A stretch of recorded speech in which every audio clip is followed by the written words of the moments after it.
Rahman ve Rahim olan Allah'ın adıyla. Biz gerçekten de onu, Kur'an'ı Kadir Gecesi'nde indirdik. Sen Kadir Gecesi'nin ne olduğunu nereden bileceksin? Kadir Gecesi 1000 aydan daha hayırlıdır. Melekler ve ruh o gece Rablerinin izniyle her bir iş için inerler. O gece tan yeri ağarıncaya kadar süren bir esenliktir. Yetip gelen Oroza bayramını bütün dünya Türkmenlerine ve galiberse de bütün dünya Müslümanlarına kutlu ve mübarek olsun aytarız. Ben Fayzul Atürk, Afganistan'ın Balk vilayeti Mazar Şerif şehrinden sizlere sesleniyoruz.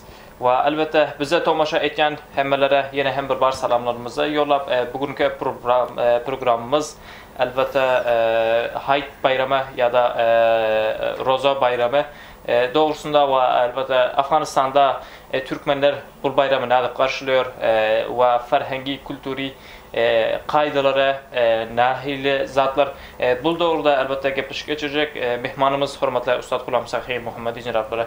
Hürmetli Ustad, hoş geldiniz barnamamıza. Hoş bulduk, sağ olun, minnettar. Ben hem ilk filan Allah'ın adı bilen Hz. Muhammed sallallahu aleyhi ve selleme durut ve salavatlar olsun. Kızgın salamlarımı aziz görücülere, hemmelerine ilertiyen, umut ettiyen hemmeşiklerinin canı sağ vakti hoş olsa ve yetik gelen Roza bayramı Çin yüreğinden kutlu olsun diyen, umut ettiyen Roza bayramında hoşlukta, şadlıkta, öz ailelerinin, famillerinin yanında hoşlukta, sağlıkta geçirsin ve tutan rozaları, taat ve ibadetleri Allah'ın derbarına kabul olsun. Umut ettiyen ki bu Roza bayramının şarafatından aziz ülkemiz Afganistan'da hem sulh gelip, parahatlık gelip ve aziz vatandaşlarımız hem bu parahatlıkta, şadlıkta yaşasınlar.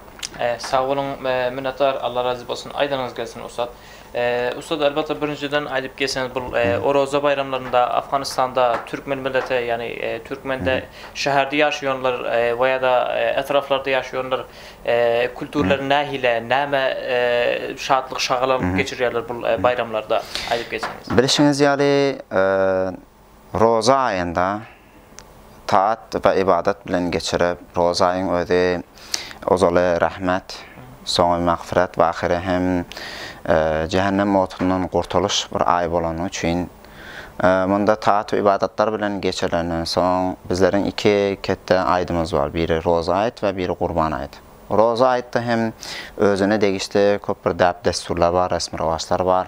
Obalarda katıda baralı şekilde karşılanıyor böyle bir bayramlar ve şehirde hem şöyle bir bazı programlar oluyor. Obalarda görüp otursak cemlenşip kışlaklarda, obalarda birek-bireğinin öyüne barılıyorlar. Yaşlıların öyüne barılıyorlar. Eğer bir kişi nişanlı olsa ya da olsa hani adağlı olsa bular aytlık etdiyorlar öz adağlısının öyüne. Köp bir dabaralı şeklinde bir şanlı şevkette dağları kurşap, bezep, soğut, salam ertiliyor. Ondan sonra şehirde hem şöyle bir resim ravaçlar var. Şehirde hem aydan ozol ya aydın birinci, ikinci günde yakın ailelerine bar geliyorlar. Onların aydını kutluyorlar. Saygıyı ve ihtiramlar ediyorlar birek-bireğine. Bir yaxşı bir sebep oluyor. Bir tanem Roza ayın içinde hani ortadaki ülke kiyine oluyor ya da o hani birek-bireğine rahat bir renciş ortasında tapılanmasa bir şeker rencişleri hem kıyınçılıkları hem bunun ortadan gitmesine sebep oluyor. Ortadan kine küdürlükleri kaldırmana sebep oluyor. Yani bu aydın şerafatından, aydın bereketinden bu kineler hem ortadan gidip birek-bireğe balışmana sebep oluyor. Doğrusu obalarda benim yadıma düşüyor, orada seyil bağlar deyip ayttan ozol bugün bağlar olmuyor.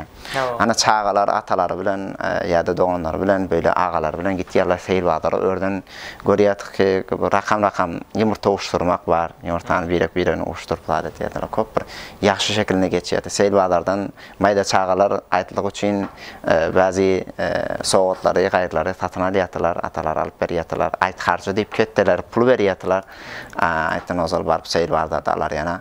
Böyle şeklinde son ayt günleri cavanlar, ayağlaylar, öylerinde hine koyarlar ellerine. salança koyup salança uçuyatılar. Hop, yaxşı bir şekilde karşılayalar ayda. Bir şimdi yani ayda her kim koşuş ettiği ki tədəcə koynak ise, tədədatlar alınsa, böyle şeklinde yaxşı bir şeklinde karşılayalar. Aydın gelmesi bilen uzaktan yakından mihmanlar geliyor. Kavim kardeşler birek kabar bilmedik bolsa ayet sebeple birek kabaryalar. Böyle şeklinde görüp otursak aydın öde köp bir bereketli, köp bir hoşluk, köp bir şatlık bir kültür. Ve İslam cihetinden hem görüp otursak ayet günde masiyetlik tutmaklık, bu zatlar haram. Hatta rozanın ödünün kança bir bereketi var ya da roza tutmanın kança bir sevabı var ama ayet gün roza tutmaklık hem haram. Yani bayat sen ağzını açsan ve hoşluk etsen. Bu Allah tarafından koyulan bir şadlık ve bunu hem Türk dünyasında, özellikle Türkmenler içinde çok davaralı şeklinde karşılayarlar. Başkadan bir sıra programları var elbette, mesela göreş deyip, sabıktanın oğluk çapma deyip, ya da başka bir öyle bir programlar var. Görüşleri bir mantıkasında tutuyorlar, sonra görüşte palvanlar uzaktan yakından gelip görüş tutuyorlar, onlara sonra bayrak belliyatı, soğut belliyatı, barki belliyatı. Bunlar bir 3 günlap, 4 günlap şöyle bir görüşleri hem koyup ön arka tutuyorlar. Türkmen gençlere ya da Türkmen gelin kızlara bugünkü bayramları onlar nahile edip geçirmekte? Benim fikrime her bir milletin boluşluğu ferhengine bağlı, kültürüne bağlı, şunun özünün ananatına bağlı oluyor. Bu sebeple hem bilir koşuş etmeli ki Türkmen genç yigitler bolup öz edep desturumuzu yoğutmasak, resmi ravaçlarımızı yoğutmasak, şu kadimden gelen ananelerimizi yadlap dursak, bunu hem gelecek nesillere intikal versek. Bu sebeple öz kültürlerimizi yoğutmasak, giyimlerimiz var. Yani Türkmen'e ait olan bazı kuraklar var. Sana yemekler var, pişirilen naharlar var. Edilen zatlar mesela işleki, gayri bu zatlar. Ben fikir ettiğim Türkmen'in ödüne değişti ağuyu var.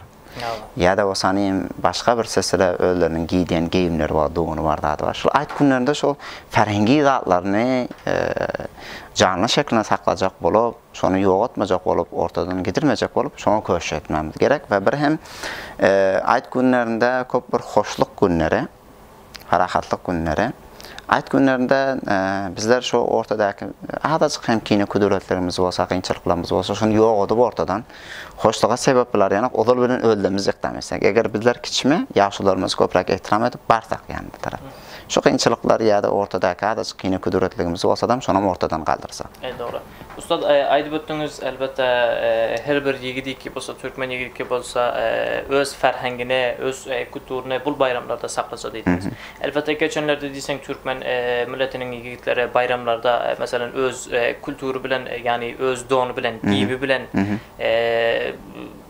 bayramları şartlık şarlanlıkta mesela deştlerde geçiriyorlar ki Türkmen milleti deysen elbette tarihte deysen katı bir nemaiye olan ve hazıra qaranda geçmişteki ne bir farkı var Türkmen gençlerinin bu bayramları karşılamakta yani ferhengi bilen?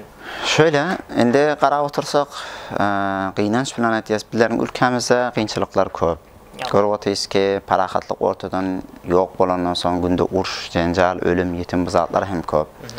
Ve ortada hem bir milletin iktisadi yağdayı hem köp yaxşı olmandan sonra böyle bir qamğıssalar bilen insanlar duçarak bolup dur. Bu sebeple hem bazı edilmeli işler var ayette mesela yaxşı davarlar şeklinde karşılamalı programlar var. Tabi olur bolan yok köp. Ne merdim qaygı gamda bolan için. Bunların hemmesi imkanpazir bolman galiya. Ama qarab otursak öktü köp bilen hem Türkmen milletin içinde ferhengini kan yoğudan yok. Hadreçelerim şu obalarda bark görsek şu önkü resmi ravaçlar devam etiyor. Hadreçelerim hem. Yine öktü köp davaralı tutmana olan merdimin gücü tapmanak yok. Qıyınçılık, iktisadi qıyınçılıklar bunlar azıcık ona karşı oluyor. Ama hakikatte qaramızda öktü köp bizler ferhengimizi yitiremdi yok hadreçelerim hem. Hadreçelerim şu önküden gelen resmi ravaçlar var, barılmalı, gelinmeli var, bunlar hadreçelerim devam edip dur. Yine menin arzum bol ki gelecekte hatam yaxşırak devam oldu. İnşallah. Ustad elbette menin bilişimçe mesela yani kışlaklarda, etraflarda diyelim uluslararlıklarda mesela kavm mescid, yani bu bayramlarda birlikte diysen gençleri, bir yigitleri, bir ya da yaş yigitleri bir boluyorlar, yaşlılar bir boluyorlar. Elbette öz kavminin birinci gezek barıyorlar. Ondan sonra hem sayı kavmların ondan sonra şehirde kavmların barıyorlar. Aya şehirde hem diysen şöyle bir kayda ve kanun var mı? Mesela Mazar Şerif'in özünde aytsa. Var hava. Mazar Şerif'in içinde de hem böyle Türkmenlerin özlerinin oturan yerler var. Umumi şekilde ittifaklık bilen şöyle gençler birini tanıyan öz irtibat kurap veren dostlar bilen bir ara uyuşup birine barma kaydası var. Bu 3 gün aydın içinde geziyorlar. Ana bazıları hem kışlak orta, oba orta gittiler oradaki kavm işlerini görmen için. Berdeki kalanlar mutlaka birine barışıyorlar. Ya grubu şeklinde ya infiradi şeklinde. Bunlar barım gelin var aydın günlerini köprekleri uyda ötüren yoklar. Yani 3 gün aydın adı ötüreni bilmen kalıyorlar da. Böyle barım gelin ara katnaşıklar var. Doğru. Minnettar Ustad, sizden elbette çok malumatları verip geçtiniz. Eğer de ahirde Hayt Bayramı doğrusunda ya ferhangimiz, kültürümüz doğrusunda açık bir zatınız olsa sizden dinliyoruz. Sağ olun. Yeni bir gezek. Ben şunun yüreğimden yetip gelen Roza Bayramı bütün Müslüman doğanlarıma kutlu olsun diyen umut etiyen ki hemmeleri can sağlıkta, vakti hoşlukta Roza Bayramları geçirsinler. Sağ olun. Selamat olun. Hürmetli ve aziz Erkin Ses ve Türkmen Ses 17 kanalı muhlisleri elbette bizim bugünkü Hayt Bayramımız bundan ibaret elbette kıyıskaca aldık barnamanı ki bu Hayt Bayramda size bu şartlık şağırlıklardan, hoşluklardan alıp kalmalıyım. Başka barnamalarca sizlere bek Tanrı Teala tapşırıyoruz ve elbette bu Hayt Bayramı şartlık şağırlıkta, hoşlukta geçirmenize arzu ediyoruz. Hoş, sağ olun. Rahman ve Rahim olan Allah'ın adıyla. Biz gerçekten de onu, Kur'an'ı Kadir Gecesi'nde indirdik. Sen Kadir Gecesi'nin ne olduğunu nereden bileceksin? Kadir Gecesi 1000 aydan daha hayırlıdır. Melekler ve ruh o gece Rablerinin izniyle her bir iş için inerler. O gece tan yeri ağarıncaya kadar süren bir esenliktir.